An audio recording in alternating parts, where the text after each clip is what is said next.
everyone, Todd here from Droids Canada Podcast, wrapping up what seems to be our final dates in the Potamall tour that we started in 2018. We just finished our last stop, which would have been Fan Expo Canada, so this is the final interview that Dan completed on the floor from Fan Expo Canada. Quick shout out to Touchwood PR, Fan Expo, thanks for having us back for the 5th year in a row. We'll make it 6 next year. Maybe. We'll see. Who knows? There's a lot of places that always want us. With that said, speaking of another place that wants us, this episode is brought to you by Forest City Comic Con. That's right. Mark your calendars, London, Ontario, because the 5th year of this convention is coming back to celebrate nerd and geek culture like no other, and we're set to come back to the London Convention Center on September the 22nd. We will be there. So this episode, you're wondering, why is it brought to you by Forest City? Because they gave us the code, the one code to rule them all. That's right, they gave us a quick code for you, our fans. And what I mean by that is that if you still have not got your tickets for Forest City Comic Con, I'm going to knock a couple bucks off just because I'm a nice guy, and plus I want to see your beautiful faces. When you go online to buy your tickets, put in the coupon code, the code you are looking for, and make sure you put that in there and you get $5 off your ticket. How do you go wrong? And of course it makes us look good that you're doing it, so make sure you come see us September the 22nd. We'll be on the floor having fun with everyone. And finally, here is our final podcast from the Floor Fan Expo with Zach Callison, Mr. Steven Universe. Promotional consideration paid for by the following.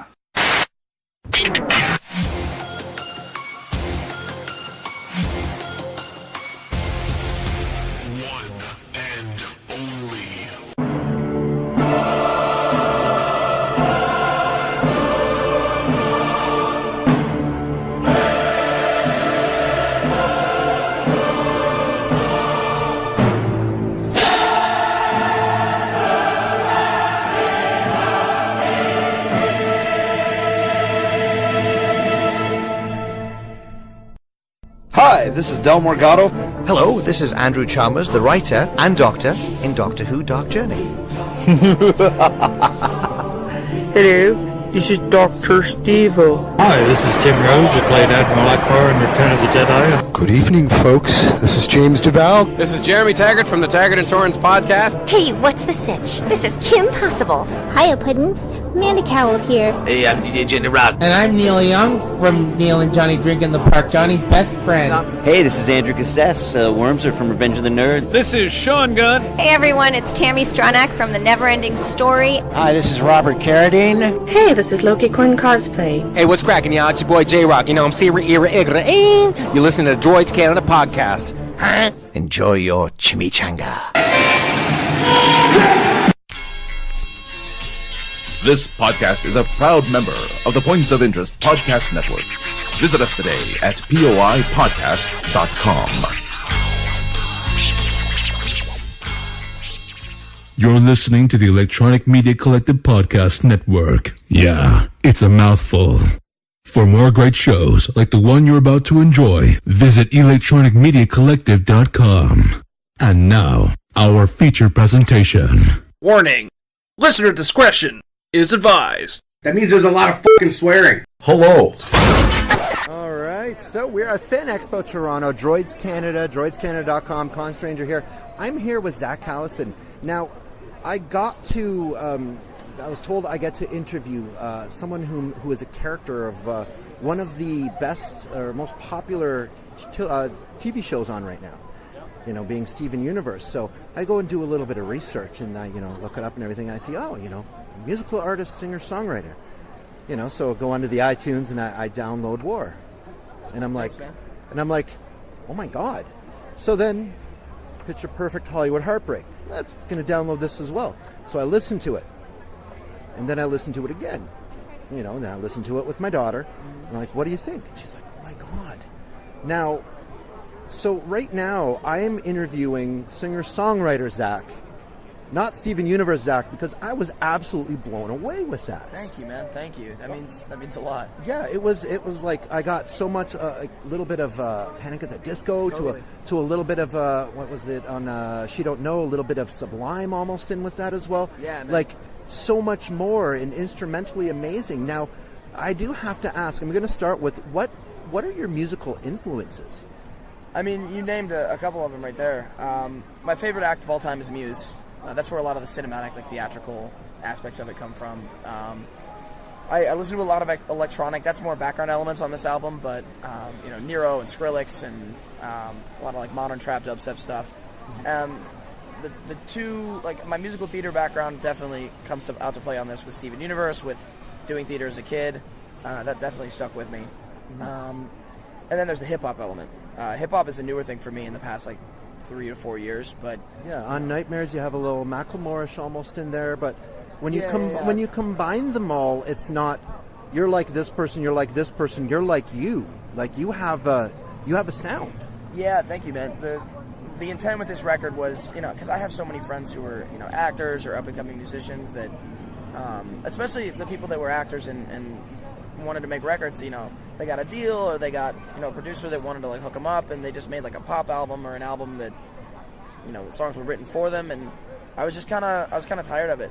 I really wanted to make something that really established my identity, where it can be compared to a mix of this and this, but it is in its own lane. It is in its own category. And I feel like we've done that with this record. It's made me very excited for the future. You completely told a story. Now, my questions for you with this is this a real life story or is this a fictitious story? Because to me, I listen to the album and I hear the mentions of suicide and a little bit of darkness and vulnerability in the songs as well with that. Now, is that from true life type, like this is for some people I know, this is for just kind of the scene that I'm in? Because when you look at, I'm a guy from Canada, I live in a small town, white picket fence, ice cream cones, puppy dog tails. Sure. When we see Hollywood, when we think Hollywood, we think of the like on Entourage, the glitz and glam, right, and the cafe and the everything, and everyone puts on that persona, that happy face, that everything is great. But quite often in life, everything isn't great. But they have that picture and they're not able to talk about it. Because then if they talk about it, they might not be part of that. Was that part of the considerations of that album or the writing of that album? Absolutely. I'm from St. Louis originally, so I know what that's like. That's what I grew up in suburbia for the first part of my childhood, but I've been in LA for 11 years, from 9 to 20 years old so far, and that is very much the setting of this album as it is the setting of my life, and not just LA, but specifically Hollywood and coming up as a child actor. It's a very specific rare type of growing up, so the people that I experienced it with, we've stayed very close together because it's almost like we huddle for warmth because it was such a unusual upbringing, and that's my story is like we were expected to, and I love what I do, and my parents were very good at protecting me, and I didn't get the worst of it like some people did. And even still, the pressure was and is immense. It pushed me down some really dark paths and exposed me to a lot of things that, were bad as they were, could have been a lot worse. And that's what the album is about, because, you mentioned, is it fictitious, is it true story? Obviously, there's certain elements of it that are fantastical, like, the whole thing with Christy and the, one Zach versus a different Zach. It's something true that was taken to a literal, like, physical interpretation. But as for the rest of it, that's my story, man. Me circa 2016, 2017. No, it's like pretty vulnerable putting that out there, but that, in my opinion, is what true art actually is. And to me, that really came out on the album. Like, being from, myself being like an old 90s alternative guy / classic rock guy. Yeah, I grew up on that. I listened to this and I was just like, wow, this is like, I usually don't listen to an album twice in a day, and I legit did. Not because I'm doing this interview, but because I was like, okay, I gotta get back into this. And the song that really stood out to me was Nightmares. That one really, really stood out because that had resonating with people. That made me really happy to see. You had this kind of like, not monotonish, but this like this vulnerable rapping to it, and then it kicks in with the emotion, and it was just, that's a song that I think a lot of people that go through that, I'm putting on my happy face, but it might not be. That's that kind of, they can relate to that. That's a very relatable song coming from someone who has, such a big thing going with Steven Universe. And, Steven Universe, talks about mental health related topics a lot as well. Which, you know, it might have been, Rebecca Sugar's been a big part of my inspiration, and, you know, the fact that she's willing to go to bat for those kinds of issues made me unafraid to talk about them on the record.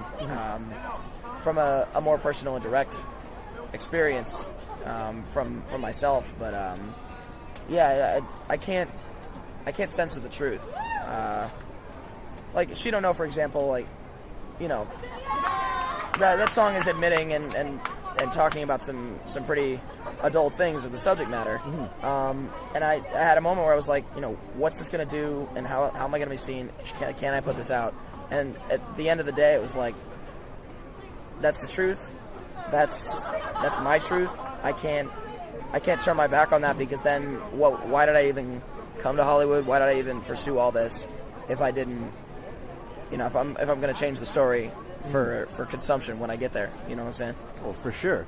Now, with that, you know, kind of switching gears here, moving to the Steven Universe aspect of it, you know, Steven Universe was a show that, you know, is a show that has kind of brought some mainstream social issues to your, you know, that core group of fans, you know, a little bit of a younger base, but it's introducing these types of life issues, which usually you don't get slapped with until you're in your, you know, high school plus years, but it's giving them a comfort about it, to be able to talk about everything from, you know, from you know, cross-dressing to same-sex relationships to things like that. It is making it as it should be, as a normal part of life, not as a different type of thing. So that whole aspect with Steven Universe is amazing. But dude, getting back to the music, what you're doing, you must be doing some sort of a tour. Yeah, so we just finished our first leg. We did a 7-city tour with Nate Wants to Battle, who is really big in the YouTube and like alt music scene. He's done a lot of Steven Universe content, which is how we sort of came to know each other. And we do Dark and Dicey, our Dungeons and Dragons show together, and that's kind of how the tour idea came about. So we did Nashville, Chicago, Detroit, Minnesota, Seattle, Portland, Denver. One of the most amazing experiences of my life. First tour, but, you know, sold out 400 in Chicago and like a full room in Denver, and people like, you know, just jumping up and down. I get down to the pit during my shows, and, you know, we go crazy. We jump off, you know, blocks on stage and go crazy. And it's all about having fun on the stage, you know. Yeah, man, it's rock and roll, and that shows to the audience when you're loving it on stage, what you're doing. That transcends to the audience, and it creates their experience there for the live show. Exactly. I feed off their energy, so when, you know, like, for example, in Seattle, there were like 12 people that knew all the words to the songs on the album, and it had been out for like 2 weeks. That fed me and made me put on a better show, and vice versa. You know, they get more engaged if you're more engaged, and it you know, it just gets more and more energetic as it goes on, and it's great as an opener because I get to hype up the crowd. So we're hoping to do another one here in October. We're figuring out some dates for the East Coast to see if I can make it, and then definitely next year I'm going to be on the road a lot more. Right now I'm in a business expansion stage of I'm expanding the team, getting management and booking agents on board, figuring out what our, you know, strategy for next year is going to be, and, you know, when the next record is going to be necessary. See, for me, on a selfish point, this is my there's this in Toronto here, there was this legendary concert back in like 1991 where it was an unknown band played a small show at a concert hall. This band was named Pearl Jam. Yeah. And people went to the show and was like, oh my God, and they see the show, and it's this legendary, you know, like the Toronto version of Woodstock. I was there. No, there was only about 300-400 people there. But, you know, it's this legendary show. Everybody says they were there. Yeah. Exactly. And then, you know, not to quote the, you know, Almost Famous, the movie, but for a selfish aspect, now I get to do an interview with someone who's, I'm going to be able to say down the road, like when you're on TV, like I got to interview that guy, like right when it started, That's like the at hope, the man. ground roots. And it's the hope. But speaking from a 40-year-old dude who's been around the Comic-Con circuit here, is going to happen. Like, Thank you can hear it. It's going to happen. The last time I had it's going to happen was literally the first time I heard Rage Against the Machine. And I'm like, that's going to happen. And I'm a big Rage fan. Yeah, I love the political. I love the, absolutely. I've toyed with, I'm very politically involved. I've toyed with doing a political concept for the next record. I don't know that it's time for me to do it yet. In the world it is, but writing-wise, I'm still not like mentally there, but I would love to do a project like that at some point. Now, when you do any type of vocals for Steven Universe, do you find it hard turning from the voice to be able to do vocals in a character voice? Not anymore. When my voice was changing, absolutely, because I didn't know where my voice would go, and I didn't have the range. And now that I've gained a lot of that back, it's second nature. It's still the hardest part of the show for me, I'd say. But it's a lot easier than it used to be, which is nice. How much more of a run do you think Steven Universe has? Because I've been giving the Coles Notes versions by my children, but apparently there's a big movie coming up soon. Yeah, so there's a lot more on the way. That's the movie is that takes a while to make, and we're still early in the process. So that story's not finished yet. Exactly. There's a lot more on the way, and it's all from what I've done so far. It's really, really dope. So I don't see it ending anytime soon. Awesome. So I really want to thank you for your time. You have a lineup of people that are here to see you, so I'm not going to take any more of your time here. I'm going to jet here in like an hour. I'm back to LA and back to the grind. Back to LA and back to the grind. Thanks for talking with me, man. This is fun. You know what? The thanks is on my side. That's been awesome. Thank you so much. It's cool. If you want to get the album, y'all, it's Picture Perfect Hollywood Heartbreak, Spotify, iTunes. I sell CDs on my website. Vinyl's coming this month, and hopefully we'll be on tour in your city. Vinyl's making a comeback. Yes, it is. I got a translucent red vinyl we're about to drop real soon here. I'm super stoked on it. Nice. Anyways, everyone, Droids Canada, check this out, okay? Check out Zach Callison. Check out A Picture Perfect Hollywood Heartbreak. I didn't get to ask who it was about. I think we can maybe kind of figure it out. Juanita's a real person. Her name is not actually Juanita. I did that to protect her identity. Dude, there's a whole, after the album was done, there's a whole other chapter to that story that, I don't even know if I can put to recording. It's so... Album number 2. But droidscanada.com, we're here with Zach Callison. Fan Expo Toronto, check it out. Thanks, guys.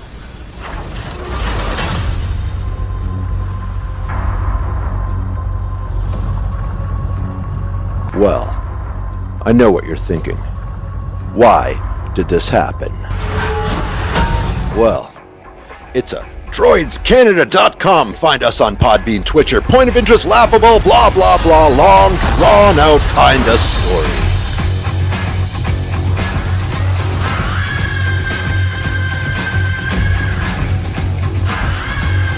Your podcast sucks, and there's no coffee.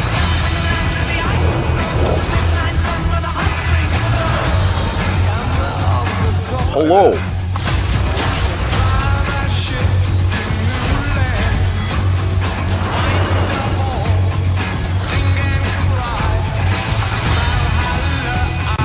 What have you brought me today? Tell me. It's decaf. Yum.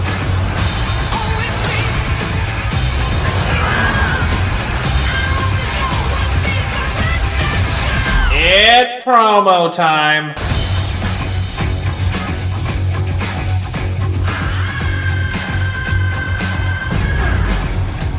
Live from Droids Canada Podcast, I give you the Agitated.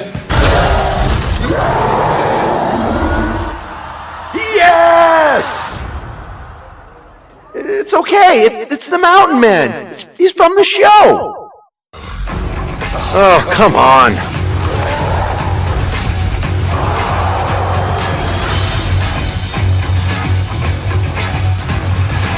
Find our award-nominated podcast, videos, and more at droidscanada.com.